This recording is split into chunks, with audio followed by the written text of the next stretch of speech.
आचार्य चाणक्य को भारत ही नहीं दुनिया सबसे महान विद्वान, अर्थशास्त्री, कूटनीतिज्ञ और समाजशास्त्री माना जाता है।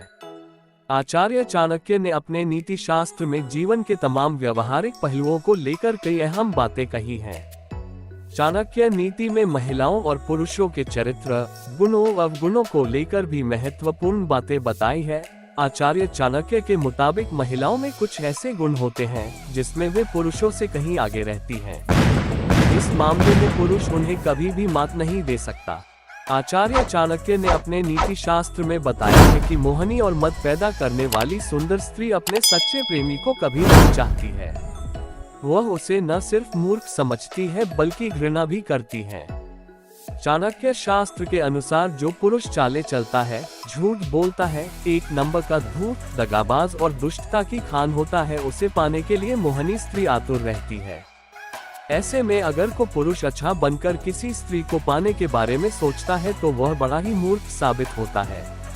मोहनी स्त्री कभी किसी भले इंसान में कोई दिलचस्पी नहीं रखती है और वह उसे मूर्ख मानती है। आचार्य चाणक्य इसे उदाहरण देकर समझाते हुए कहते हैं कि सर्प को दूध पिलाने से उसका विषैला स्वभाव खत्म नहीं होता बल्कि और भी बढ़ जाता है।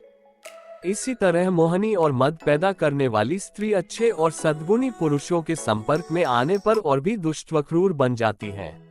वो ऐसे पुरुष को जीवन भर सांप की तरह डंसती रहती है, उसे उस पर दया भी नहीं आती।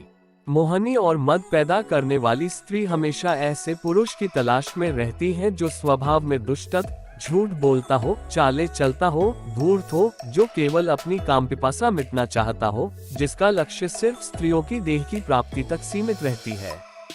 ऐसे नीच पुरुष को पाने के लिए मोहनी और मद पैदा करने वाली स्त्रियां किसी की भी परवाह नहीं करती।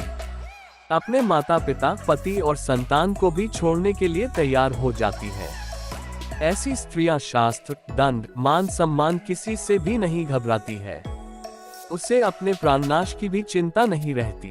चाणक्य आगे कहते हैं कि ऐसी स्त्रियों को पाने के लिए सच्चे, सभ्य और सद्गुणी पुरुष को अपने स्वभाव में बदलाव करना पड़ेगा, क्योंकि मोहनी और मद पैदा करने वाली स्त्रियों में स्वाभाविक दोष होता है कि वह अपने और परायों में भेद कर पाती है।